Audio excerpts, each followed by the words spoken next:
Hello good morning welcome back to स्ट्रेप.com। Lower PCS का जो एग्ज़ाम होने वाला है 21 अक्टूबर को, उसके लिए एडमिट कार्ड अभी तक जारी नहीं किया गया है और आयोग की तरफ से भी कोई जानकारी उनकी वेबसाइट पर उपलब्ध नहीं है। लेकिन हमें इस टाइम में पैनिक नहीं होना है, क्योंकि आयोग जो है वो कभी भी एडमिट कार्ड रिलीज़ कर सकता है। और जब भी एडमिट कार्ड रिलीज़ होंगे तो उसकी इन्फॉर्मेशन आपके मेल पर या आपके कॉन्टैक्ट नंबर पर जो आपने फॉर्म भरते टाइम दिया है उस पर अपने आप आ जाएगी। तो आप वहाँ से जाके उनकी वेबसाइट पर डाउनलोड कर सकते हैं। लेकिन उस टाइम तक आपको बिल्कुल भी पैनिक नहीं होना है, क्योंकि एग्ज़ाम उस डेट को होना है और जब तक कोई भी ऑफिशियल इन्फॉर्मेशन नहीं आती तब तक आप ये नहीं मान सकते कि एग्ज़ाम पोस्टपोन होने वाला है।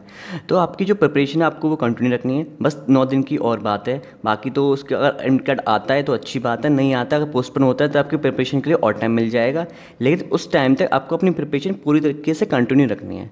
तो उसके लिए आपको अपना रिवीजन करते रहना है, जो आपने क्वेश्चन सॉल्व किए हैं वो और प्रैक्टिस करने हैं, टेस्ट सीरीज लगाते रहना है। बस 9 डेज़ की और बात है। उस पर आपका एग्जाम अगर होना है डेट को तो एडमिट कार्ड रिलीज़ हो जाएगा, अगर नहीं होना है तो पोस्टपोन कर दिया जाएगा। उसके लिए आपको ज़्यादा टेंशन लेने की ज़रूरत नहीं है, बस अपनी प्रिपरेशन जो है कंटिन्यू रखनी है। ओके।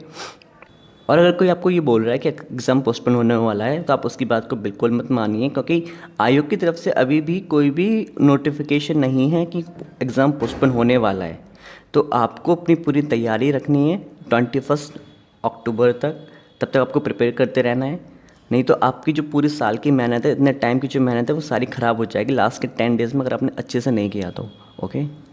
अब 9 डेज़ में आपको क्या क्या करना है वो मैं आपको एक बार बता देता हूँ। आपका जो रिवीजन है सबसे पहले सबसे फोकस रहना चाहिए यूपी के बारे में।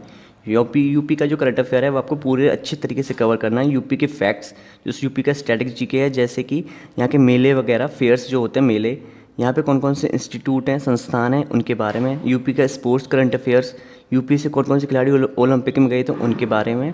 यूपी की स्कीम्स कितनी होती हैं, यूपी की स्कीम के बारे में पता कर लेना है।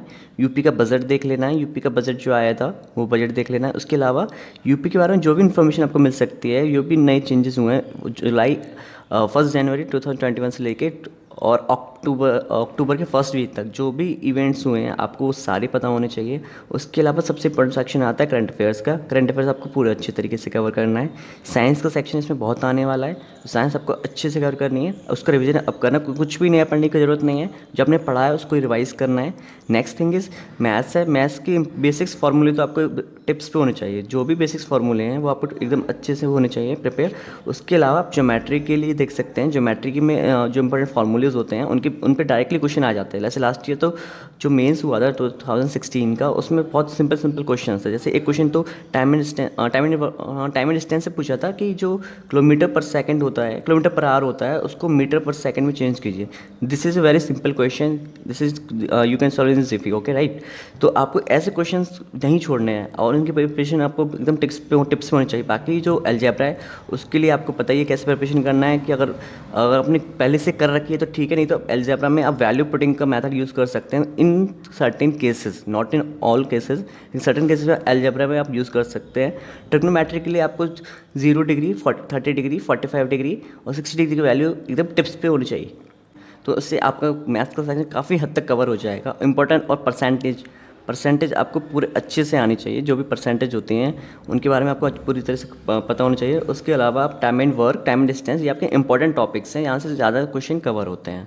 फिर आपकी हिंदी बच जाती है। हिंदी में आपको सिलेबस पता ही है। उसके अलावा जो भी हिंदी के लास्ट ईयर के क्वेश्चंस हैं आप उनको देख लीजिए, उनको सॉल्व करिए। नेक्स्ट अब क्या बचता है आपका जी सेक्शन में सबसे ज़्यादा आपको पता है हिस्ट्री करनी है, ज्योग्राफी करनी है, इकोनॉमिक्स करनी है। इकोनॉमिक्स का सेक्शन जो है वो स्कीम्स से या भी बजट से उनसे काफ़ी हद तक कवर हो जाता है। बाकी जो इंपॉर्टेंट बेसिक डेफिनेशन होती हैं इकोनॉमिक्स में वो आपको पता होनी चाहिए। और फिर बचता है आपका ज्योग्राफी में आपका जो वर्ल्ड के बारे में है, कि कौन सी नदी कहाँ बहती है, कौन सा डैम कहाँ है, कौन सा वॉल्केनो अभी रिसेंटली इस ईयर में इरप्ट हुआ है, उनके बारे में इन्फॉर्मेशन। इंडिया के ज्योग्राफी के बारे में इन्फॉर्मेशन, इंडिया की सॉइल्स के बारे में इन्फॉर्मेशन, क्रॉप्स के बारे में इन्फॉर्मेशन, क्रॉप्स का जो डेटा आता है उसके बारे में इन्फॉर्मेशन, मिनरल की इन्फॉर्मेशन। ये सारे डेटा आपको पता होने चाहिए। और करंट अफेयर्स में सबसे एक क्वेश्चन आया था इंडेक्स से, इंडेक्स पता होना चाहिए। इंपॉर्टेंट डेज पता होने चाहिए, इंपॉर्टेंट डेज जो होते हैं।